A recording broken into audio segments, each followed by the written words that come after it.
നമസ്കാരം. മാസ്റ്ററിങ് എഡ്യൂടെക്കിലേക്ക് എല്ലാവർക്കും സ്വാഗതം. കഴിഞ്ഞ ക്ലാസ്സിൽ നമ്മൾ ഔട്ട്പുട്ട് ഡിവൈസസിനെ പറ്റിയിട്ടാണ് ഡിസ്കസ് ചെയ്തത്. ഔട്ട്പുട്ട് ഡിവൈസസ് എന്ന് പറഞ്ഞാൽ എന്തിനാ വേണ്ടിയിട്ടാണ് യൂസ് ചെയ്യുന്നത്? നമ്മൾ പ്രോസസ്സ് ചെയ്ത ഡേറ്റയെ യൂസറിന് കൊടുക്കുന്നത് ഏത് വഴിയാണ്? ഔട്ട്പുട്ട് ഡിവൈസ് വഴിയാണ്. അപ്പോൾ അത് ടെക്സ്റ്റ് ആയിട്ടോ വീഡിയോ ആയിട്ടോ ഓഡിയോ ആയിട്ടോ ഒക്കെ എന്ത് ചെയ്യാം, നമുക്ക് ഔട്ട്പുട്ട് ലഭിക്കും. അപ്പോൾ അതിന് വേണ്ടിയിട്ടുള്ള പ്രധാനപ്പെട്ട ഔട്ട്പുട്ട് ഡിവൈസസ് ആണ് നമ്മൾ ഡിസ്കസ് ചെയ്തുകൊണ്ടിരുന്നത്. അപ്പോൾ നമ്മൾ മോണിറ്ററിനെ പറ്റിയിട്ടും പ്രിൻ്ററിനെ പറ്റിയിട്ടും നമ്മൾ കഴിഞ്ഞ ക്ലാസ്സിൽ ഡിസ്കസ് ചെയ്തു. ഈ പ്രിൻ്ററിൻ്റെ എത്ര ടൈപ്സ് ഉണ്ടെന്നൊക്കെ നമ്മൾ പറഞ്ഞു. അപ്പോൾ മെയിനായിട്ടും ഉള്ള പ്രിൻ്റർ ഏതൊക്കെയായിരുന്നു? നോൺ ഇമ്പാക്ട് പ്രിൻ്ററും ഉണ്ടായിരുന്നു, അതുപോലെ തന്നെ ഇമ്പാക്ട് പ്രിൻ്ററും ഉണ്ടായിരുന്നു. അപ്പോൾ ഇത്രയാണ് നമ്മൾ ഡിസ്കസ് ചെയ്തത്. അപ്പോൾ ഇന്നത്തെ ക്ലാസ്സിലേക്ക് പോകാം. അടുത്ത ഔട്ട്പുട്ട് ഡിവൈസസ് എന്ന് പറയുന്നത് പ്ലോട്ടർ ആണ്. പ്ലോട്ടർ എന്തിനു വേണ്ടി യൂസ് ചെയ്യുന്നത് വെച്ചാൽ വലിയ വലിയ ഗ്രാഫിക്സ്, അതായത് നമ്മൾ പ്രിൻ്ററിൽ A4 സൈസ് പേപ്പറിലൊക്കെ ആയിരിക്കും നമ്മൾ പ്രിൻ്റ് ഔട്ട് ജനറേറ്റ് ചെയ്യുന്നത്. അപ്പോൾ പ്ലോട്ടറിൽ നിന്ന് വലിയ ഇമേജസ് ഒക്കെ ഉണ്ടെന്നുണ്ടെങ്കിൽ അതിൻ്റെ പ്രിൻ്റ് ഔട്ട്സ് ജനറേറ്റ് ചെയ്യാൻ വേണ്ടിയിട്ട് യൂസ് ചെയ്യുന്ന ഔട്ട്പുട്ട് ഡിവൈസ് ആണ് പ്ലോട്ടർ എന്ന് പറയുന്നത്. ഓക്കെ, ഈ plotter is a device that print high quality graphics in a variety of color format. High quality graphics generate ചെയ്യാൻ വേണ്ടിയിട്ടാണ് ഏത് യൂസ് ചെയ്യുന്നത്? പ്ലോട്ടർ യൂസ് ചെയ്യുന്നത്. അതുപോലെ തന്നെ used to print large maps, അതായത് മാപ്പ്, പിന്നെ ആർക്കിടെക്ചറൽ ഡ്രോയിങ്സ്, ഇതുപോലെയുള്ള വലിയ വലിയ ഗ്രാഫിക്സിൻ്റെയൊക്കെ പ്രിൻ്റ് ഔട്ട്സ് ജനറേറ്റ് ചെയ്യാൻ വേണ്ടിയിട്ടാണ് ഏത് യൂസ് ചെയ്യുന്നത്? പ്ലോട്ടർ യൂസ് ചെയ്യുന്നത്. Used to print large maps, architectural drawings, large format printing, അതായത് വലിയ വലിയ ഇമേജസിൻ്റെയൊക്കെ പ്രിൻ്റ് ഔട്ട്സ് ജനറേറ്റ് ചെയ്യാൻ വേണ്ടി യൂസ് ചെയ്യുന്ന ഒരു ഔട്ട്പുട്ട് ഡിവൈസ് ആണ് ഏതെന്ന് പറയുന്നത്? പ്ലോട്ടർ എന്ന് പറയുന്നത്. ഇതിൻ്റെ മെയിനായിട്ടുള്ള ക്യാരക്ടറിസ്റ്റിക്സ് എന്താന്ന് വെച്ചാൽ, large size prints can be taken. വലിയ വലിയ പ്രിൻ്റ് ഔട്ട്സ് ഒക്കെ ജനറേറ്റ് ചെയ്യണമെങ്കിൽ നമ്മൾ ഏത് യൂസ് ചെയ്യണം? പ്ലോട്ടേഴ്സ് യൂസ് ചെയ്യണം.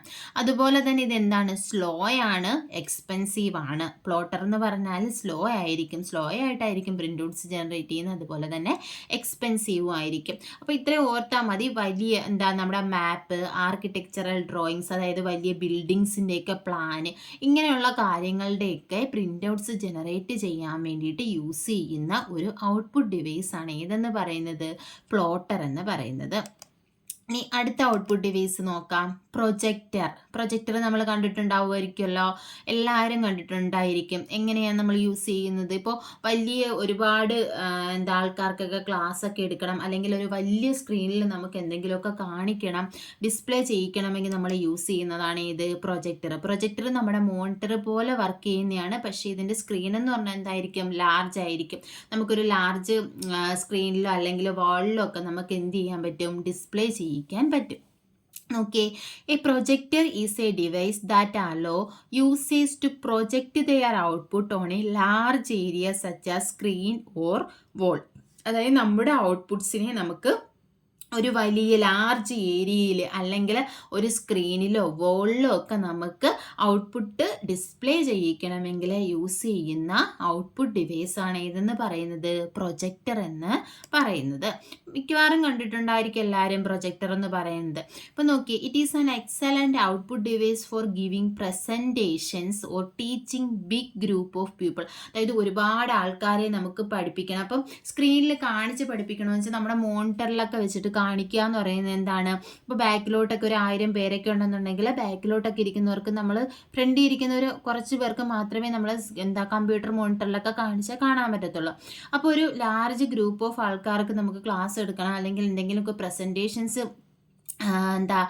സബ്മിറ്റ് ചെയ്യാനൊക്കെ വേണമെന്നുണ്ടെങ്കിൽ നമുക്ക് എന്ത് യൂസ് ചെയ്യാം? പ്രൊജക്ടർ യൂസ് ചെയ്യാം. അപ്പോൾ എല്ലാവർക്കും വലിയ സ്ക്രീനിലോ അല്ലെങ്കിൽ വോളിലോ ഒക്കെ കാണിച്ചിട്ട് നമുക്ക് എന്ത് ചെയ്യാൻ പറ്റും? അവർക്ക് അവരുടെ മുന്നിൽ പ്രസൻറ്റ് ചെയ്യാൻ പറ്റും. അതിന് വേണ്ടിയിട്ടാണ് ഏത് യൂസ് ചെയ്യുന്നത്? പ്രൊജക്ടർ യൂസ് ചെയ്യുന്നത്. അടുത്ത ഔട്ട്പുട്ട് ഡിവൈസ് എന്ന് പറഞ്ഞാൽ സ്പീക്കർ. ഓഫ് കോഴ്സ് എല്ലാവർക്കും അറിയാം, സ്പീക്കർ എന്ന് പറഞ്ഞാൽ എന്തിനു വേണ്ടിയിട്ടാണ്? നമുക്ക് ഓഡിയോ കേൾക്കാൻ വേണ്ടിയിട്ടാണ്, സൗണ്ട് കേൾക്കാൻ വേണ്ടിയിട്ടാണ് യൂസ് ചെയ്യുന്നത്. ഏത്? സ്പീക്കർ എന്ന് പറയുന്നത്. ഇപ്പം ഞാൻ ഇവിടെ ഒരു മ്യൂസിക് പ്ലേ ചെയ്താൽ അത് ഏത് വഴിയാണ് കേൾക്കുന്നത്? നമ്മൾ സ്പീക്കർ വഴിയാണ് നമ്മൾ കേൾക്കുന്നത്. അപ്പോൾ speakers are connected to the computer to allow sound to be output. Sound ഔട്ട്പുട്ടായിട്ട് ജനറേറ്റ് ചെയ്യാൻ വേണ്ടിയിട്ട് കമ്പ്യൂട്ടറിൽ നമ്മൾ കണക്ട് ചെയ്യുന്ന ഒരു ഔട്ട്പുട്ട് ഡിവൈസാണ് ഏതെന്ന് പറയുന്നത് സ്പീക്കർ എന്ന് പറയുന്നത്. For the working of speaker sound cards are required. അതായത് സ്പീക്കർ വർക്ക് ചെയ്യണമെങ്കിൽ നമുക്ക് എന്ത് വേണം? സൗണ്ട് കാർഡ്സ് വേണം. They take audio input from the computer sound card and output sound waves as audio output. അപ്പം ഈ സൗണ്ട് കാർഡ്സ് എന്താ ചെയ്യുന്നത്? കമ്പ്യൂട്ടറിൽ നിന്നുള്ള ഓഡിയോസിനെ എന്ത് ചെയ്യും? സ്വീകരിച്ചിട്ട് എന്ത് ചെയ്യും? സൗണ്ട് വേവ്സ് ആയിട്ട് ആ ഓഡിയോ എന്ത് ചെയ്യും? ഔട്ട്പുട്ട് നൽകും. അപ്പോൾ സ്പീക്കറിൽ നമ്മൾ യൂസ് ചെയ്യുന്ന ഒരു ഡിവൈസ് ആണ് ഏതെന്ന് പറയുന്നത്? സൗണ്ട് കാർഡ് എന്ന് പറയുന്നത്. ഇത്ര ഡീറ്റെയിൽഡ് ആയിട്ടൊന്നും അറിയണ്ട. സ്പീക്കർ എന്തിനു വേണ്ടിയിട്ടാണ് യൂസ് ചെയ്യുന്നത്? സൗണ്ട് ഔട്ട്പുട്ട്, സൗണ്ട് ആയിട്ടുള്ള ഔട്ട്പുട്ട്സ് ജനറേറ്റ് ചെയ്യാൻ വേണ്ടി യൂസ് ചെയ്യുന്ന ഒരു ഔട്ട്പുട്ട് ഡിവൈസ് ആണ് ഏതെന്ന് പറയുന്നത്? സ്പീക്കർ എന്ന് പറയുന്നത്. ഇനി അടുത്ത് നോക്കിയേ, ഹെഡ്ഫോൺസ്. എന്താണ്? സ്പീക്കർ പോലെ തന്നെ വർക്ക് ചെയ്യുന്ന ഒരു ഔട്ട്പുട്ട് ഡിവൈസ് ആണ് ഏതെന്ന് പറയുന്നത്? ഹെഡ്ഫോൺസ് എന്ന് പറയുന്നത്. To hear the sound use earbuds with your computer, laptop or smart phone. അപ്പോൾ നമുക്ക് എന്ത് ചെയ്യാം? ഇയർബഡ്സ് ഒക്കെ വെച്ചിട്ട് നമുക്ക് കമ്പ്യൂട്ടറിലോ ലാപ്ടോപ്പിലോ ഒക്കെ സ്മാർട്ട് ഫോൺസിലൊക്കെ നമുക്ക് എന്ത് ചെയ്യാം? ഇയർബഡ്സ് ഒക്കെ യൂസ് ചെയ്തിട്ട് നമുക്ക് എന്ത് ചെയ്യാം? സൗണ്ട് കേൾക്കാം. അപ്പം അതിന് വേണ്ടി യൂസ് ചെയ്യുന്ന ഒരു ഔട്ട്പുട്ട് ഡിവൈസ് ആണ് ഏതെന്ന് പറയുന്നത്? ഹെഡ്ഫോൺസ് ഒക്കെ എല്ലാവരും യൂസ് ചെയ്യുന്നതായിരിക്കും, എല്ലാവർക്കും അറിയാമല്ലോ. അപ്പം ഹെഡ്ഫോൺ വഴി നമുക്ക് എന്താണ് കിട്ടുന്നത് എന്ന് മാത്രം ചിന്തിച്ചാൽ മതി. സ്പീക്കർ വഴിയാണെങ്കിലും സൗണ്ടാണ് കിട്ടുന്നത്, ഹെഡ്ഫോൺസ് വഴിയാണെങ്കിലും നമുക്ക് എന്താ കിട്ടുന്നത്? സൗണ്ടാണ് കിട്ടുന്നത്. അപ്പോൾ സൗണ്ട് നമുക്ക് അവിടെ നിന്ന് ഇങ്ങോട്ട് കിട്ടണം. അപ്പോൾ അതെന്താണ്? ഔട്ട്പുട്ട് ഡിവൈസ് ആണ്. Okay, it enable you to hear the sound without causing any convenience to others. അതായത് ഹെഡ്ഫോണും സ്പീക്കറും തമ്മിലുള്ള ഡിഫറൻസ് എന്താ? സ്പീക്കറിലൂടെ നമ്മൾ സൗണ്ട് കേൾക്കുകയാണെങ്കിൽ എല്ലാവർക്കും കേൾക്കാൻ പറ്റും, ഇല്ലേ? അപ്പം നമ്മൾ ഹെഡ്ഫോൺ യൂസ് ചെയ്യുകയാണെങ്കിൽ മറ്റുള്ളവരെ ഡിസ്റ്റർബ് ചെയ്യാതെ നമുക്ക് മാത്രമായിട്ട് സൗണ്ട് കേൾക്കാൻ വേണ്ടിയിട്ട് യൂസ് ചെയ്യുന്ന ഒരു ഔട്ട്പുട്ട് ഡിവൈസാണ് ഏതെന്ന് പറയുന്നത്? ഹെഡ്ഫോൺ എന്ന് പറയുന്നത്. അടുത്ത ഔട്ട്പുട്ട് ഡിവൈസ് ഏതാണ്? Speech synthesiser. അപ്പം എല്ലാവരും മനസ്സിലാക്കി വെക്കേണ്ട ഒരു ഔട്ട്പുട്ട് ഡിവൈസ് ആണ് ഏത്? സ്പീച്ച് സിന്തസൈസർ എന്ന് പറയുന്നത്. അപ്പം നമ്മൾ പണ്ടൊന്നും അധികം പഠിക്കത്തില്ല ഈ സ്പീച്ച് സിന്തസൈസർ എന്ന് പറയുന്ന ഔട്ട്പുട്ട് ഡിവൈസസ് ഒന്നും നേരത്തെ നമ്മൾ പഠിക്കത്തില്ലായിരുന്നു. പക്ഷെ ഇപ്പം നമ്മൾ ടെക്നോളജി വളർന്നുകൊണ്ടിരിക്കുകയാണ്. അപ്പോൾ കൂടുതൽ ഔട്ട്പുട്ട് ഡിവൈസും ഇൻപുട്ട് ഡിവൈസും പുതിയ ഡിവൈസസ് എല്ലാം നമുക്ക് വരുന്നുണ്ട്. അപ്പോൾ അതിൻ്റെ എല്ലാം നമ്മൾ ഡീറ്റെയിൽ ആയിട്ട് പഠിക്കാം. അപ്പോൾ സ്പീച്ച് സിന്തസൈസർ എന്തിനാണ് യൂസ് ചെയ്യുന്നത് നോക്കി. Speech synthesizer is a computerized device that takes in data, interprets it and generate audible words. എന്താ ചെയ്യുന്ന സ്പീച്ച് സിന്തസൈസർ? നമ്മൾ ടൈപ്പ് ചെയ്യുകയോ അല്ലെങ്കിൽ ടെക്സ്റ്റ് ആയിട്ടോ ഒക്കെ നമ്മൾ കൊടുക്കുന്ന ഡേറ്റാസിനെ അത് ഇൻ്റർപ്രറ്റ് ചെയ്തിട്ട് എന്താക്കി മാറ്റും? വേർഡ്സ് ആക്കി മാറ്റും, ഓഡിബിൾ വേർഡ്സ് ആക്കി മാറ്റും. നമുക്ക് കേൾക്കാൻ പറ്റുന്ന സൗണ്ട് ആക്കി ഇതിനെ എന്ത് ചെയ്യും? ജനറേറ്റ് ചെയ്യും. അപ്പോൾ അതിനു വേണ്ടി യൂസ് ചെയ്യുന്നതാണ് ഏത്? സ്പീച്ച് സിന്തസൈസർ എന്ന് പറയുന്നത്. Any text predetermined input can translate into audible speech.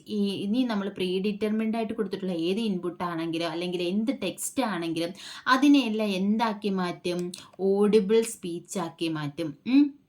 അപ്പോൾ ഇതെന്താണ്? For people who are unable to talk or have impaired vision it can provide digital verbal communication. അപ്പോൾ ഇത് ആർക്കാണ്?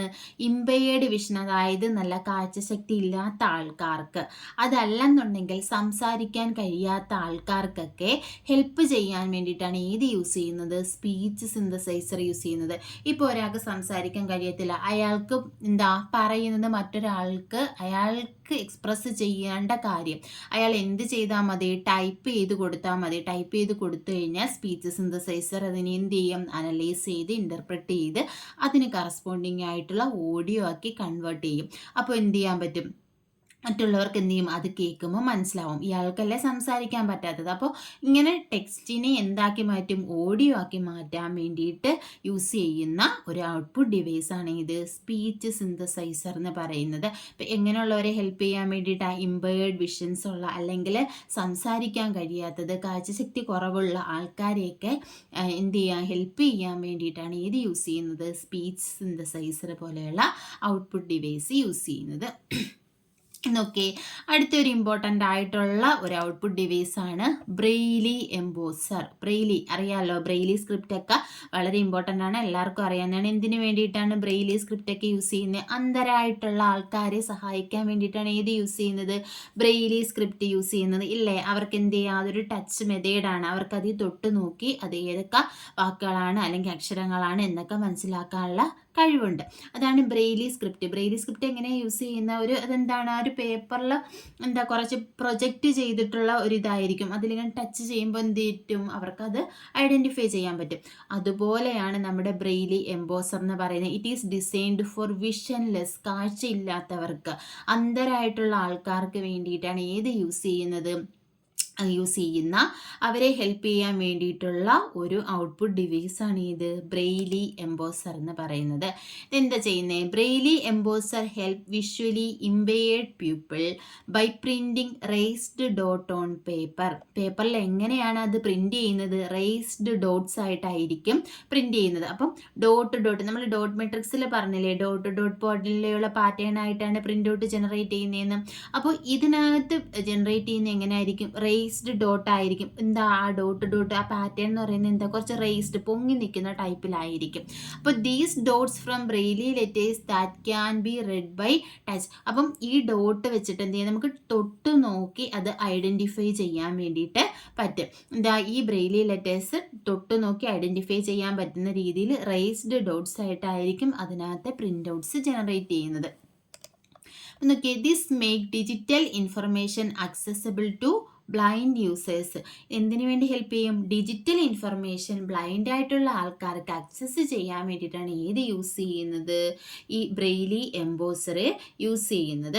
അതായത് ഇപ്പോൾ കണ്ണ് കാണാൻ പറ്റാത്ത ഒരാൾക്ക് കമ്പ്യൂട്ടറിൽ ഏത് ഇൻഫർമേഷനാണ് കിടക്കുന്നത്, അല്ലെങ്കിൽ അതിലുള്ള പ്രിൻ്റ് ഔട്ട് എടുത്ത് കൊടുത്തു കഴിഞ്ഞാൽ അവർക്കത് വായിക്കാൻ പറ്റുമോ, മനസ്സിലാക്കാൻ പറ്റുമോ? ഇല്ല. അപ്പോൾ ബ്രെയിലി എംബോസർ യൂസ് ചെയ്തിട്ട് പ്രിൻ്റ് ഔട്ട് ജനറേറ്റ് ചെയ്ത് കഴിഞ്ഞാൽ അതൊരു ബ്രെയിലി സ്ക്രിപ്റ്റിൻ്റെ ഫോർമാറ്റിൽ എന്ത് ചെയ്യും, ആ പ്രിൻ്റ് ഔട്ട് എന്ത് ചെയ്യും, ജനറേറ്റ് ചെയ്യും. അപ്പോൾ അവർക്ക് എന്ത് ചെയ്യാം, ടച്ച് ചെയ്ത് നോക്കിയിട്ട് അത് മനസ്സിലാക്കാൻ പറ്റും. അപ്പോൾ ബ്രെയിലി എംബോസർ എന്ന് പറയുന്നത് എന്താണ്, ആ കാഴ്ചശക്തി ഇല്ലാത്തവരെ ഹെൽപ്പ് ചെയ്യാൻ വേണ്ടിയിട്ട് യൂസ് ചെയ്യുന്ന ഒരു ഔട്ട്പുട്ട് ഡിവൈസ് ആണ് ഇത് ബ്രെയിലി എംബോസർ എന്ന് പറയുന്നത്. അതുപോലെ തന്നെ സ്പീച്ച് സിന്തസൈസർ, ആ പേരിൽ തന്നെയുണ്ട്, എന്താ, സംസാരിക്കാനും അതുപോലെ തന്നെ കാഴ്ചശക്തി കുറവുള്ള വിഷ്വലി ഇമ്പയർഡ് ആയിട്ടുള്ള ആൾക്കാരെയൊക്കെ ഹെൽപ്പ് ചെയ്യാൻ വേണ്ടിയിട്ട് ടെക്സ്റ്റിനെ ഓഡിയോ ആക്കി കൺവേർട്ട് ചെയ്യാൻ വേണ്ടി യൂസ് ചെയ്യുന്ന ഒരു ഔട്ട്പുട്ട് ഡിവൈസാണ് ഏതെന്ന് പറയുന്നത്, സ്പീച്ച് സിന്തസൈസർ എന്ന് പറയുന്നത്. അപ്പോൾ ഇത്രയുമാണ് ഇമ്പോർട്ടൻ്റ് ആയിട്ടുള്ള ഔട്ട്പുട്ട് ഡിവൈസസ്. നമ്മൾ ഔട്ട്പുട്ട് ഡിവൈസസ് എല്ലാം പറഞ്ഞ് ഏതൊക്കെയാണ്? മോണിറ്റർ ഉണ്ടായിരുന്നു, പ്രിൻ്റർ ഉണ്ടായിരുന്നു, പ്രൊജക്ടർ ഉണ്ട്, സ്പീക്കർ ഉണ്ട്, ഹെഡ്ഫോൺ ഉണ്ട്, സ്പീച്ച് സിന്തസൈസർ ഉണ്ട്, ബ്രെയിലി എംബോസർ ഉണ്ട്. ഇത്രയൊക്കെയാണ് മെയിനായിട്ടുമുള്ള പിന്നെ ഒരെണ്ണം കൂടി ഉണ്ട്, പ്ലോട്ടർ വിട്ടുപോയി. അപ്പം ഇത്രയുമാണ് മെയിനായിട്ടുള്ള ഔട്ട്പുട്ട് ഡിവൈസസ്. അപ്പോൾ നിങ്ങൾക്ക് മനസ്സിലായി കാണുമെന്ന് വിശ്വസിക്കുന്നു. ക്ലാസ്സുകൾ ഇഷ്ടപ്പെടുകയാണെന്നുണ്ടെങ്കിൽ ലൈക്ക് ചെയ്യുക, അതുപോലെ തന്നെ ഷെയർ ചെയ്യുക, സബ്സ്ക്രൈബ് ചെയ്യുക. അപ്പം നമ്മൾ കണ്ടോ, ഇതാണ് ബ്രെയിലി എംബോസറിൻ്റെ എക്സാമ്പിൾ എന്ന് പറയുന്നത്. ഈ ഒരു ഫിഗർ കണ്ടോ, ഈ ഫിഗറിൽ നിങ്ങൾക്ക് കാണാൻ പറ്റും. ഇവിടെ എന്താണ്, ആ ഒരു പ്രൊജക്റ്റ് ചെയ്ത രീതിയിലാണ് എന്ത് ചെയ്ത് ഓരോ അക്ഷരങ്ങളും വന്നിരിക്കുന്നത്. സൂം ചെയ്ത് കാണിച്ചു തരാം. ഇപ്പം കണ്ടോ, ഇപ്പം കാണുന്നുണ്ടല്ലോ, ഇപ്പം ഇവിടെ കണ്ടോ, പ്രൊജക്റ്റ് ചെയ്തിട്ടുള്ള രീതിയിലാണ് ഓരോ അക്ഷരങ്ങളും വരുന്നത്. കണ്ടോ, ഇതാണ് ഇങ്ങനെ ജനറേറ്റ് ചെയ്യാനാണ് ഏത് യൂസ് ചെയ്യുന്നത്, ബ്രെയിലി എംബോസർ യൂസ് ചെയ്യുന്നത്. അപ്പം ഇത്രയുമാണ് മെയിനായിട്ടുള്ള ഔട്ട്പുട്ട് ഡിവൈസസ്. ക്ലാസ്സിൽ ഇഷ്ടപ്പെടുവാണെങ്കിൽ ലൈക്ക് ചെയ്യുക, ഷെയർ ചെയ്യുക, അതുപോലെ തന്നെ സബ്സ്ക്രൈബ് ചെയ്യുക. താങ്ക്